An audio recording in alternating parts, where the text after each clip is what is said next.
What if your financial decisions today could shape not just your future, but create ripples of impact for generations to come? What if the way you talk about money with your children or handle financial challenges could become their blueprint for success? These aren't just end of life considerations. They're questions that matter right now, whether you're in your 30s building a career, your 40s raising a family, or your 60s planning your next chapter. Yet traditional financial planning rarely addresses these deeper dimensions. Meet Morgan Nichols and Kelly Bays, authors of the groundbreaking book, Intentional Legacy. What sets their new book apart is their transformative perspective that legacy isn't something you plan for at the end of life. It's something you live right now. Your legacy isn't just what you leave behind when you're gone, they argue. It's in how you teach your children about money over the dinner table. It's in how you balance enjoying today while preparing for tomorrow. It's in the values that guide your financial decisions every single day. In this conversation, you'll discover why understanding your top 5 personal values is the foundation of all financial decisions, how to break the dreaded 3-generation cycle where wealth is built, enjoyed, then squandered, practical strategies for the sandwich generation, juggling children and aging parents without burning out, the emotional blind spots of retirement that can derail even the best funded plans, how to ensure your wealth amplifies your true self rather than changing who you are. If you've ever felt that traditional financial advice misses the human element, the values, emotions, and relationships that give meaning to wealth, then this conversation is for you.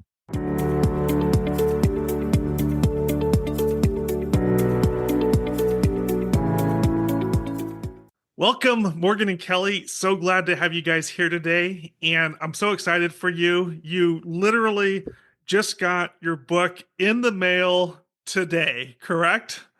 We sure did. It's right here. Now, I know this has been a bit of a journey. I think it started when we met in May of last year, and here we are. This is where in my mind, the fun begins and where all that hard work that I know you guys have put into it, it starts to bear fruit. So I'm excited to have you today on the podcast to do this author interview with us. And so my first question for you guys is just tell us a little bit about your backgrounds and how you each found your way into financial advising. And Morgan, if you'd like to start. Absolutely. So I think I was probably destined to be a financial advisor. I am the firstborn of 2 financial advisors. So apple did not fall far from the tree. I went off to college. I thought I was going to do international business. I thought I was headed into the Air Force. I had a few changes that came along the way. And when I sat back and said, well, what do I want to do? I realized I really like personal finance, and my friends didn't enjoy it quite as much as I did. So I started my career in wholesaling, and that was great. I got so much learning, so much of experience, but I realized I wasn't getting to work with individuals. And that was really important to me to make a direct impact in people, part of the servant leadership that I learned in school. Yeah. I can't believe it. It's been 10 years. I joined Ameriprise and I've never looked back. I love being able to work with individuals and with families. Yeah. And you said that you're the first child. So are your parents financial advisors? My parents are. So I was born with principles out of the gate. I used to do my homework at the conference table, and there was a time I earned $1 an hour helping to do little odd and end tasks at the office. I think they first started giving me a few things to do. I was about 8 years old, and then we just built from there. That's amazing. Very cool. Kelly, how about you? I had a little bit of a different background. I grew up in a very middle-class family. My mom was a teacher and my dad was in sales, and I very much thought I was going to go into teaching. But I took a sales job in college, and I loved the freedom, the flexibility, having control of my income, my time. And I, similar to Morgan, liked financial budgeting and financial topics and things far more than many of my friends. Okay. So as I was teaching my sorority sisters, I decided I think I want to do this, but honestly, my only experience with it was what I saw in the movies, Okay. Wolf of Wall Street and stockbrokers. And I said, I don't know if I want to do that. Yeah. So I went and knocked on doors. I went and knocked on 5 different companies' doors and said, I think I want to do what you do, but I'm not exactly sure. Yeah. And I had a great mentor that took me in, let me intern for him, and graduated and started with Ameriprise 19 years ago. And it has just been amazing seeing the impact with clients. And I still get to be that teacher. Yeah. I still tease my clients that I'm giving them homework, but I get to teach adults and I Yeah. get to have that flexibility, and I love it. So, with that in mind, what inspired you to write your book, Intentional Legacy, together? So, you guys are co authors of this book. So, what inspired you guys? Two-part question. What inspired you guys to write the book together as co authors? And so, just kind of share what your relationship is together. Yes, it's funny that the name of the book is Intentional Legacy because I'm finding this theme of just intentionality across the board as I think through a lot of this book coming to fruition and just how both Kelly and I lead. Kelly joined Life Branch, and when that happened, we really wanted to make sure we were collaborating our thoughts, how we serve our clients.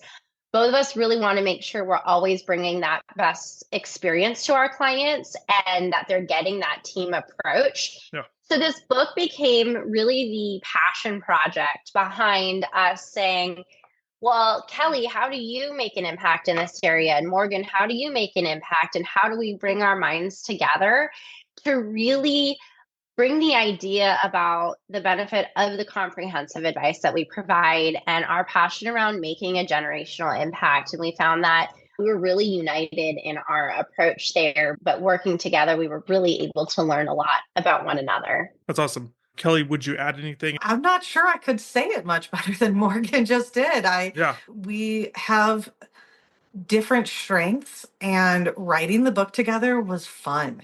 Where she excelled was an area that I was just able to kind of be in the wing, and then vice versa in an area that she would put something and I'd say, well, let's try this a little different. And we learned that we were kind of the yin to each other's yang. And it was just really fun writing together and talking through the intentionality of our legacy that we want to build with Yeah. Life Branch as well. Yeah. Very cool. Okay. Who is the ideal reader for your book, Intentional Legacy? And more importantly, what insights or takeaways can they expect to get out of it? So I think that this is a book for everyone, and it should be shared with everyone's loved ones. So I know that's a really broad audience, but if I also think about it, if you're searching for deeper meaning on connecting your finances to your values, if you're just searching for, I say more in general, right? You've been putting good things in place, but you want to know, is there anything you've missed? What else can we do to make things more comprehensive? I also find there's a lot of people that are trying to balance us planning for the future with like, what do you do today and how do we make an impact today? That's really what we focused on this book. I also think about this book is great for other advisors who really want to make sure they're bringing more to their clients and they're collaborating with like-minded advisors. That's something Kelly and I want to continue to do is collaborate with advisors that share our passion, our mindset, and our values and want to truly make an impact for their clients. The other person I would say is it can be a little intimidating to meet with a financial advisor, especially as I mentioned, that was not something that I grew up with. And so this is a really great way to kind of get to know us a little bit before making that call. What is the experience like? And who are these people? And I think that's also just a really powerful way to see our approach. Yeah, absolutely. And that's what I love about having a book and even doing podcasts like this is that I think it's a scary decision. It's going into a relationship with someone who can have that you need to trust, that you want to trust, and can have a huge impact on your retirement, which can span decades. And so it's such an important decision. And how do you make that decision effectively? And so just giving people the opportunity to really understand your values and who you are as people, I think fantastic. One of the central themes of your book is the concept of aligning financial decisions with personal values. And so help us understand that. Can you walk us through how you help your clients discover their true financial values? Yes. So, it's interesting too. You were talking about the amount of trust that clients are putting in their advisor when they work with them. So, we're getting at a whole nother deeper level when we start working with our clients to understand their personal values. The financial values, so we really have to start with personal values. Really, what are those top things that drive you as a person? And we used filtering that down, really getting to clients' top 5 values to then understand how do we make financial decisions in alignment with those values. I like to think about it. I have a client, and this isn't a cookie cutter approach, right? Really customize our plans to our clients. It's not a one size fits all. So when I work with a client who came to me and I learned one of his top 5 values was flexibility. And he also really loves adventure. So, this idea of working in corporate America, grinding hard until the age of 65 and retiring, that really did not provide the flexibility for the adventure, the travels, the exploring that he wants to do, Yeah. along with the flexibility of life. Now, his job right now does require a commitment, but we really needed to look at if that truly flexibility is important to a lot of people, but it's not necessarily one of their top 5 values. So if Yeah. it's a top value, how do we create a plan that works that we still are making sure that financial goals and plans and longevity of assets and everything is still there going to work, but in a way that that person's going to feel like their life is being lived in the way that's giving them a sense of purpose. If we just give clients an idea of here's the cookie cutter approach of Yeah. what you need to do, if it doesn't resonate, they're not going to follow it. So we really want to make sure we can create a plan that meets both the client's financial needs, but also their personal needs and helps them feel like they have a life well lived. I think that's such an important point because for maybe someone like myself, until recently, I had not been working actively with a financial advisor. And I'm just thinking in terms of manage my money, do this, do that. But I'm not thinking, or I wasn't thinking necessarily in terms of how they can help me and my wife communicate and actually prioritize and actually determine what are those personal values that actually drive us the most. And so I can imagine the benefit that you bring your clients when you actually help them prioritize that. And actually, probably in some cases, it's actually realize, what are our values? And maybe what are our values as a couple? Because, Absolutely. honey, I've never asked you that. Well, and that's what Absolutely. we find is a lot of couples haven't had that conversation. And I would say probably you and your spouse have some similar values, but there's probably one or two that are different. And that has been, That's why I we know argue all the time. when I Yeah. did it with my spouse, I realized like I started understanding him at a whole new level, and I can appreciate things when I understand it's somebody's top value. So it's a great exercise to do for finances, but it's also great to do just to understand yourself better and understand your loved ones better. And Kelly, I'm going to ask you to expand upon that. And just part of that question that comes to my mind is how do you help them determine that? I'm just curious about your process if you're able to share anything about that as well. Absolutely. Sometimes it's just a conversation of digging a little bit deeper, but we actually do have a values exercise Okay. that there's a deck of cards that they kind of break out which ones yes, no, and then they scale it down. Taking it from 20 to 5 is really hard.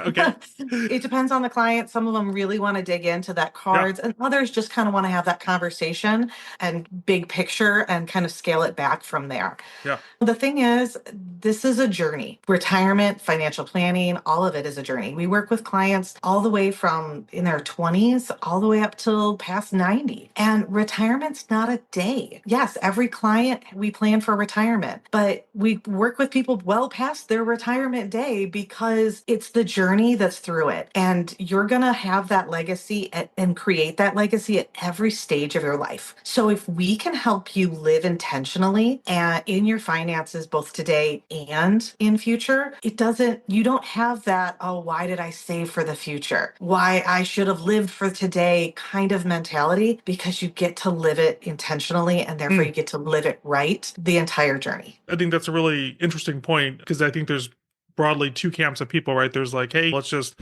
live for today and who knows what's going Absolutely. to happen tomorrow. And then there's the ones that are planning for the future. And how do you really, especially if it's a couple, right? It's like, how do you balance those two things? And you got to have both. Yeah. You can't put every penny away. And and save for the what ifs, because what if what if it doesn't happen? We Yeah. all know of somebody in that situation. At the same time, what if it does? We have to plan for both. Yeah. And so if we can help you live intentionally in your values, making decisions that align with that, there's really no regrets. So I'm hearing two words stand out. So legacy and values. And oftentimes when I hear the word legacy, I'm thinking, okay, when I'm on my deathbed and I think, okay, what did I leave behind? And if I have any money remaining, where's it going to go? And what are they going to do with it? And at the same time, as I hear the word values, I see it really much more as something that you should be intentional and thinking about throughout that whole journey. And so just in whatever way you want to, just help me wrap my head around both of those. So like a 30-year-old, 40-year-old, 50-year-old, help me understand the term legacy better in that context. So when they're thinking about And legacy, it's not put off until the end of their life, but it's today. yeah, absolutely. And I was even guilty of that early in my career. I would push off the legacy conversation with clients until they were late in retirement. We knew that at this point, we know there's going to be money. We have to do something with it. Now let's have this legacy conversation. And I would intentionally push it off. And what I learned is that it shouldn't wait until the end, because it's all about how you live your life today. You are going to leave a legacy when you leave this world, whether you leave it at 20 or 99. You have made an impact, you have made a footprint in this world. So why not make it intentional?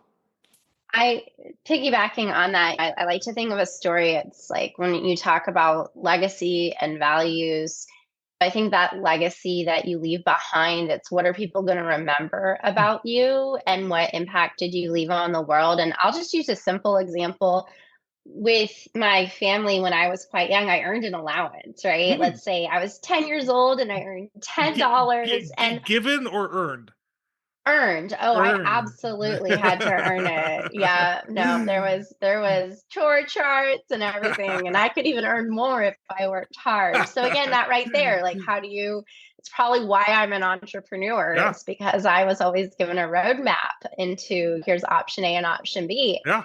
But when we earned our allowance early on, I remember being in church and learning that, okay, you need to give 10% back into making the world a better place. I may have been giving $1, but that was a mindset and a value that was being instilled in me by my family early on. And I had the values instilled in me and like you need to save half of your income, or that's what I was being told as a kid, or kind of As a thinking 10-year-old. like how do you bucket things. And I think what I learned from people that have multiple children is different children adapt to some of what's being taught more than others, that every Mhm. child is different. But you start building lessons, whether it's on saving or it's anything else, when generations look back and you pay it forward and you look at, well, what are you doing and who influenced that? And oh, that came from Grandpa Joe or whoever it ends up being. That is part of the legacy. It's not just the money at the end, it's all the lessons along the way.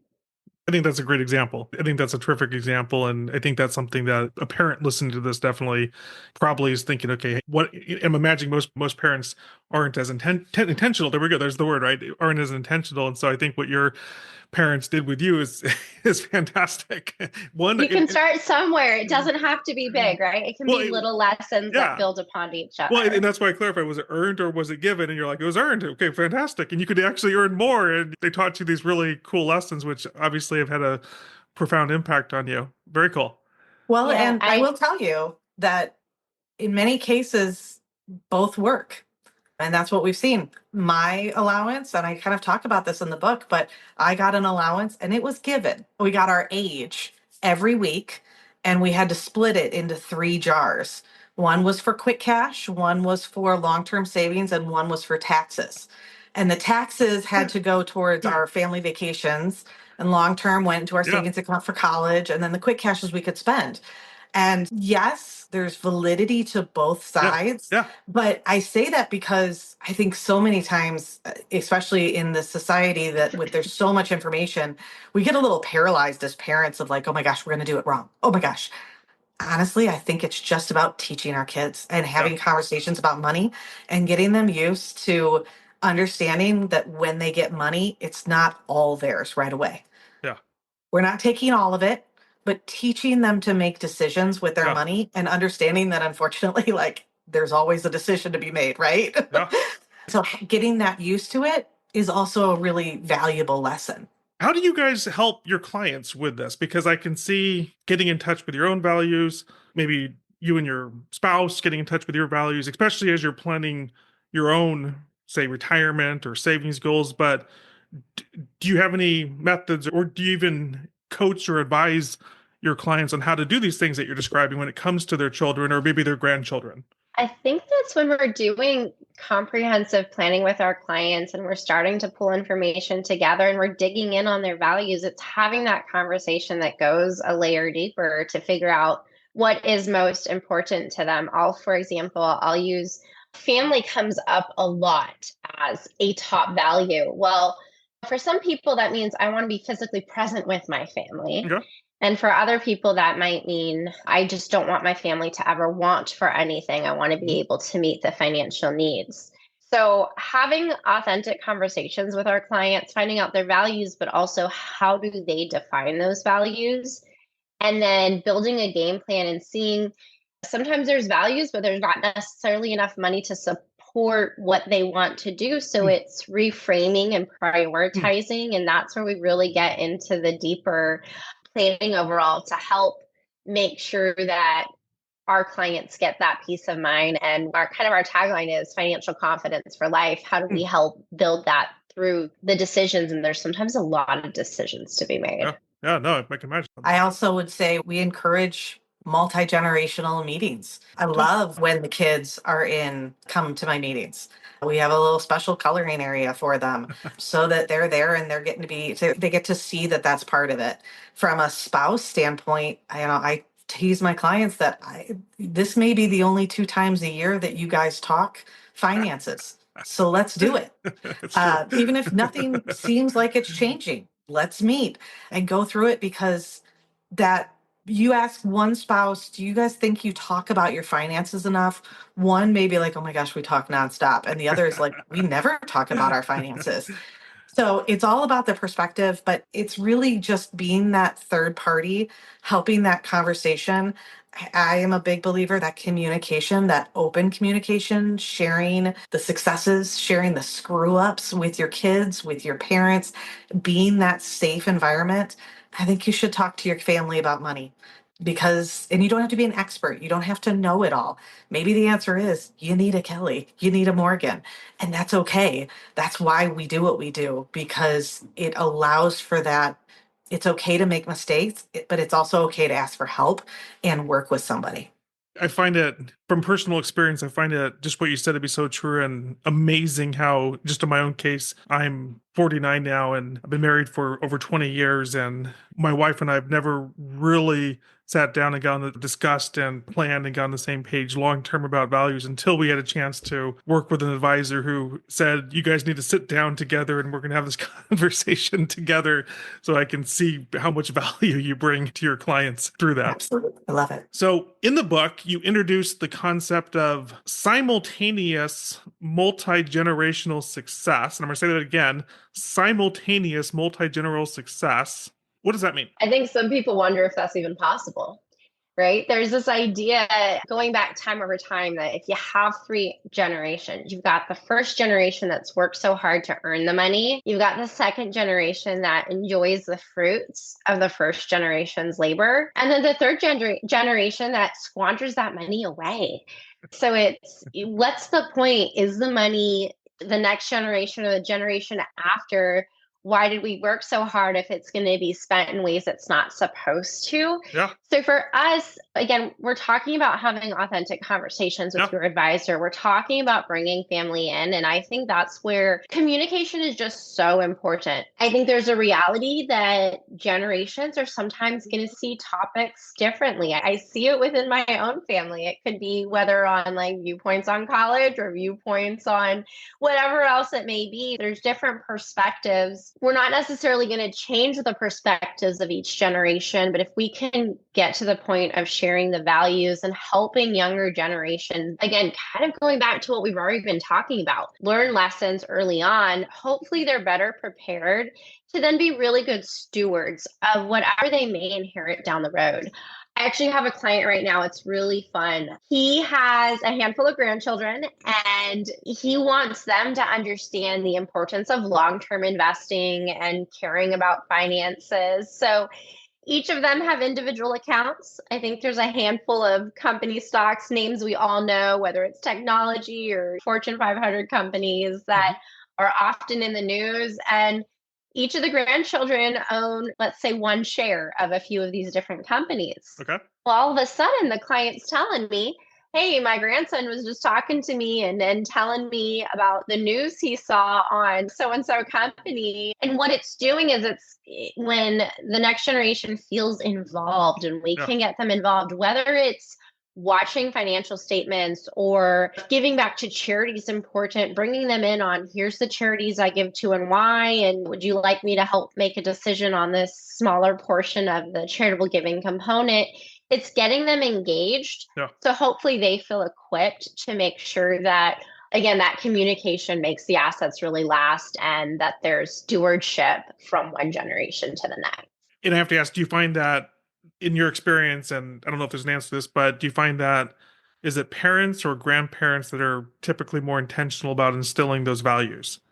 I think sometimes, and Kelly may have another perspective on this, but sometimes it takes people until they are grandparents to realize that, oh my goodness, I want to make sure this gets instilled, and I'm going to start with the grandchildren generation. But it varies. It varies. We have many clients who are really starting to think about how can I make an impact with their children.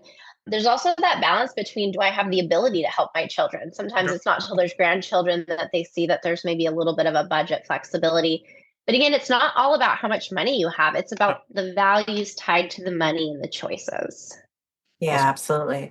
I think it is more grandparents that want to, and I don't think it's a lack of intentionality. I think it's time. We're running to gymnastics and track, and oh my gosh, did we have dinner together? And who's taking who where? When you're in the throe of being a parent, you don't have that time to sit back like you can when you're older and retired and be like, what was important in my life? You don't have that ability to set that time. And so I do think it's the grandparents that becomes more important for. But that being said, I will tell you, I don't know a single parent that's like, I could care less if my kid is financially savvy. We all want it. We just don't have the time to try to think through how to create that and how do I have that conversation and things. I think it's a lot of it. A lot of it is different generations will have different values, the things, and part of it is what we grew up with. Very few of us grew up in the Depression era. Even if you grew up really poor, you probably weren't to that level.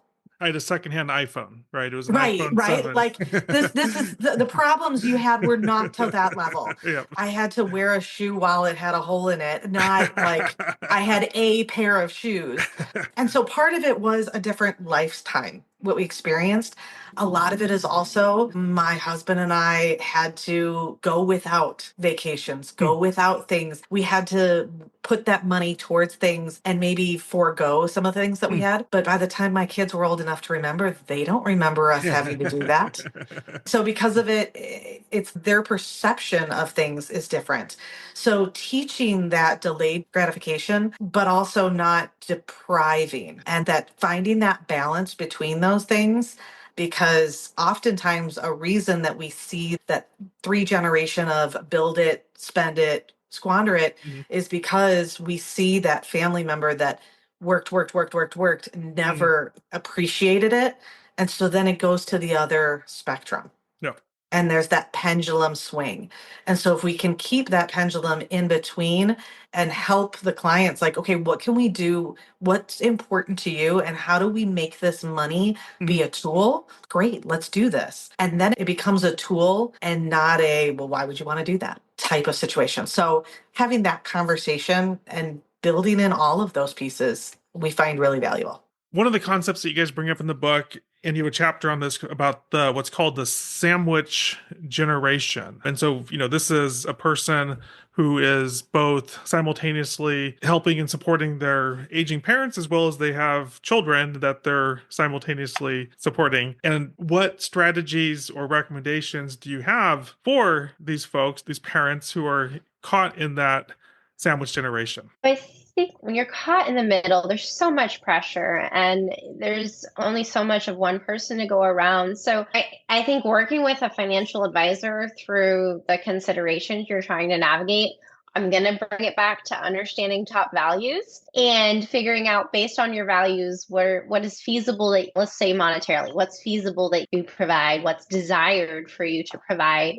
And if it is monetary, how do you be able to support, but also have healthy boundaries around that? I often find when people are stretched thin, sometimes this happens at a time where people think they're going to be getting more life flexibility. And then it's a little bit of a surprise and they don't always take as much care of themselves. They don't prioritize the self-care. They don't take personal time. And what we see time and time again is that if you're not nurturing yourself and finding that time to carve off to make sure that you're good, you're going to have some limitations into how you can show up as the best self for helping others. If you can afford to hire help, do so. Another area is we're often tempted to delegate. And during difficult times, very wonderful, intentional people, very wonderful people will have great intentions and say, oh, well, let me know what you need. And honestly, during that time, we don't really know what we need. And so do what you can to offload and to share the mental load of it. So if you have multiple siblings, have one person take care of the doctor visits, have one person take care of the home care,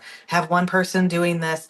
It will help with the mental load. Otherwise, it's like things are spiraling in your head and it's too much of the mental load. So try not to just delegate tasks. Delegate the mental load as well is a huge area. I also strongly encourage putting together a plan with your parents. What have they put in place? What are their wishes? Do they want to stay home? Do they want to go into a nursing home?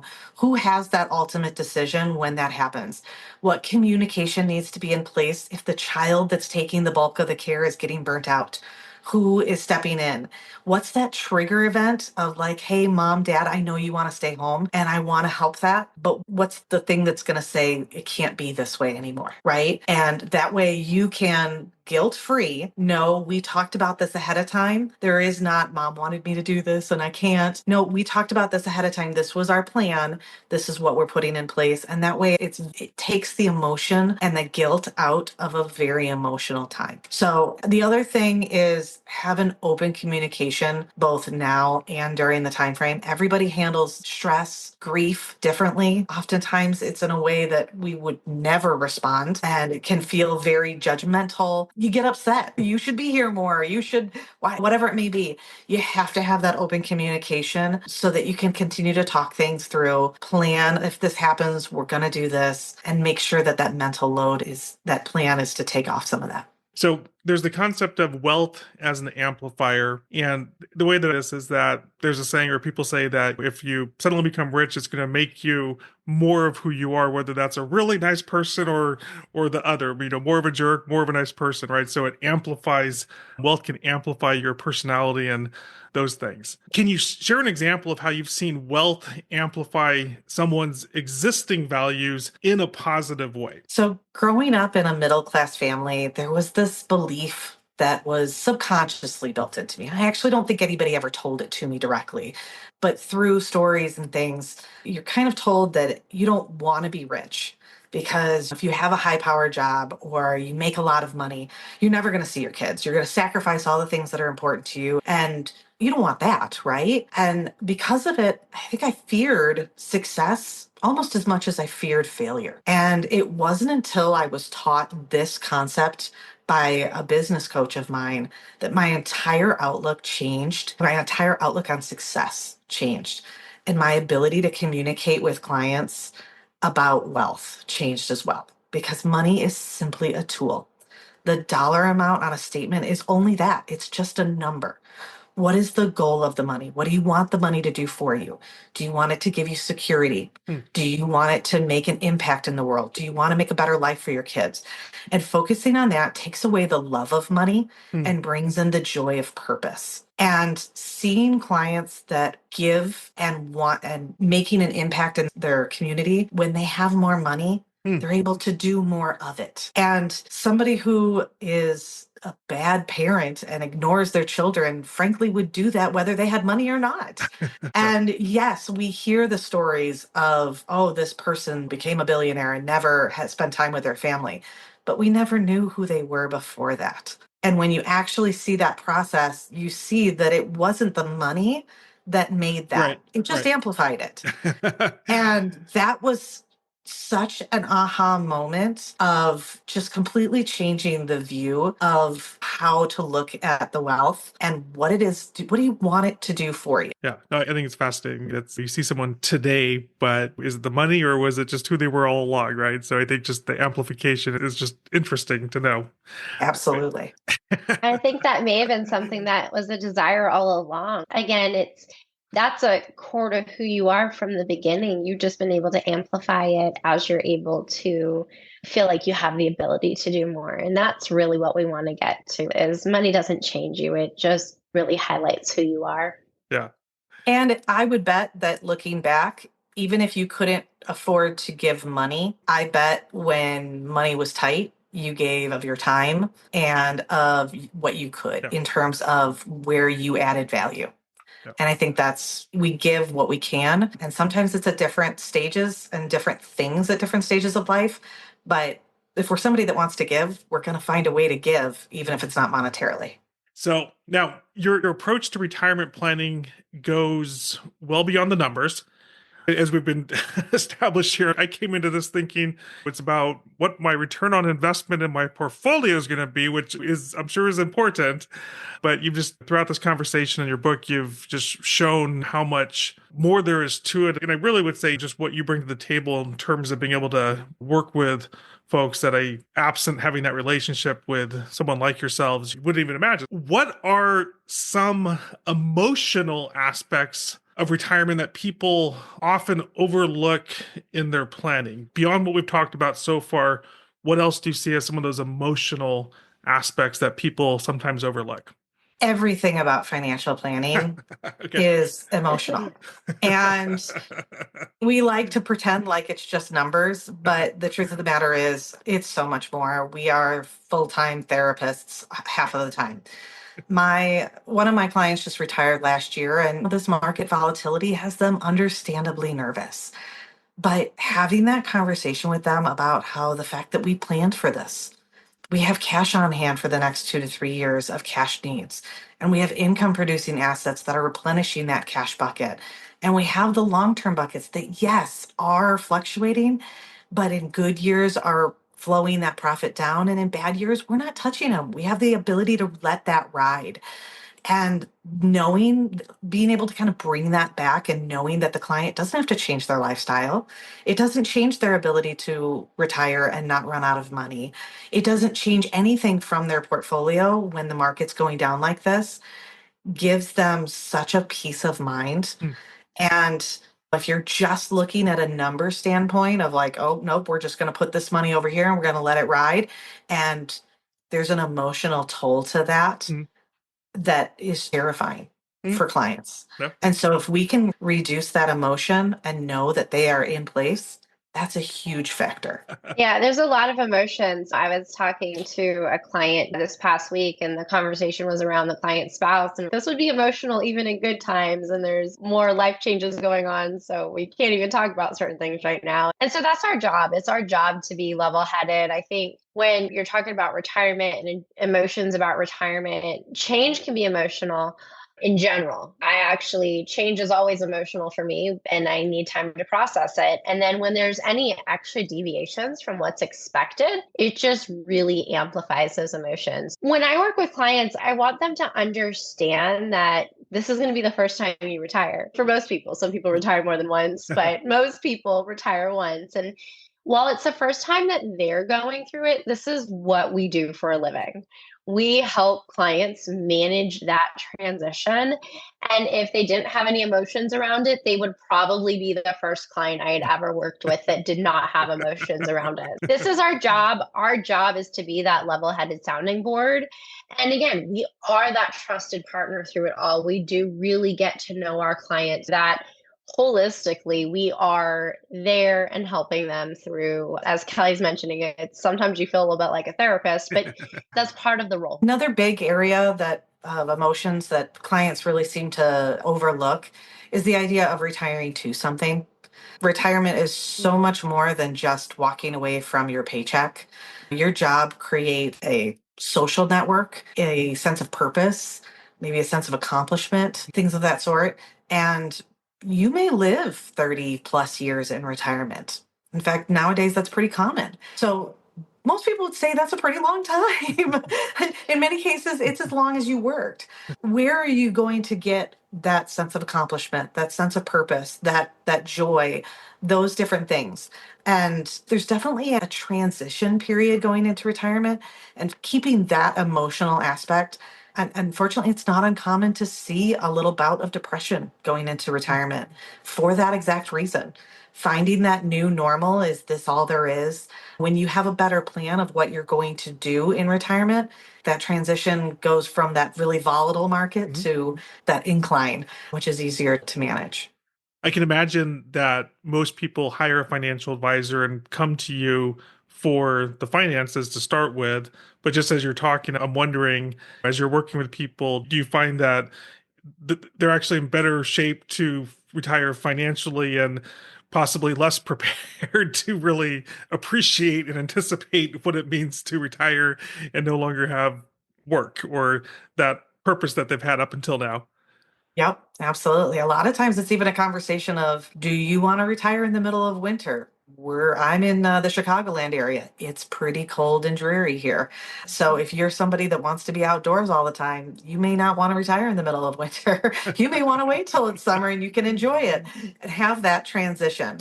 Sometimes it's a matter of going from working 80 hours a week to nothing. It's like hitting a brick wall. Can we scale that? And that way you build into that. Yeah. So this has been, for me, a fascinating interview. I hope our audience is enjoying it. And it just goes to show that there's so much more to financial planning than simply the numbers. The numbers are important, but there's so much more Absolutely. that goes into it. And you guys have done an excellent job in articulating a lot of those things. I really have enjoyed this conversation today. If your readers of your book were to take away one message from the book, Intentional Legacy, what's that one lesson or that one aha moment that you hope that they take away? I think as we've talked about this, the word, I'm actually a little cautious on the word legacy because I do think it makes people think about end of life, right? Yep. 70s, 80s, 90s, estate planning, whatever it may be. But we really want this to be a consideration, something you should think about as early as I would say your 30s. Like that's the time you start getting really grounded. But the idea is a legacy, it's not just what you leave at the end, it's the choices along the way, it's the values you're building. This is something that if we can have meaningful conversation and build a game plan that, yes, it is intentional, it really makes a difference. We never know how long our life is going to be. We don't know the curveballs that we're going to have, but if we can be really thoughtful, it can make all the difference. It can make the difference for you, your family, the future generations, and that the legacy, it's not just dollars, it is the values, it's the lessons, and we might as well start that right away. As we start to wrap up, is there anything that I haven't asked you that you think is important to this conversation? I would it's that idea of, okay, so financial planning, financial advisor. Again, people think about their account statements and did I beat a certain index or how did that go? But really, when we're being intentional, when we're doing comprehensive financial planning, we're not just wrapping our arms around how much have you saved in your 401k this year. We're wrapping our lives or our arms around our clients' whole financial situations, often really deeply getting to know them and their families and that holistic advice. There's a lot of decisions in life, and what we really like to do is a phrase used in the book, but really lift that quote, fog of uncertainty. Hmm. How can we live in a way that we're helping and partnering alongside you so you can go live the life you want to live and you don't have to have the uncertainty of, am I doing enough? Have I planned? Let's make sure that we're doing what we need to and go enjoy, live your life. Don't make this something that you dwell on more than needed.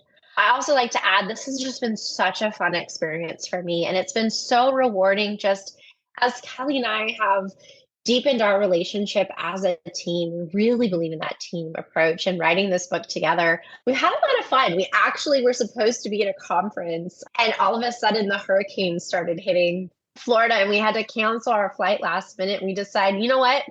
Let's go hunker down in a hotel in Fort Worth and really put mind to matter and work on this book together, on the edits that we were doing. And Kelly quickly learned that Fort Worth and Grapevine or Dallas, they're not all one and the same. Each area has its own flair. But I think it's important. This is something we're really passionate about. We love it. So I just think having a passion project is great. And I think if there's anything that you're passionate about, go find others who share your passion, because working with others that share your focus on excellence, and if you can be iron sharpening iron and bring your minds together, you can create something that's truly great and really grow as a person and grow as a team.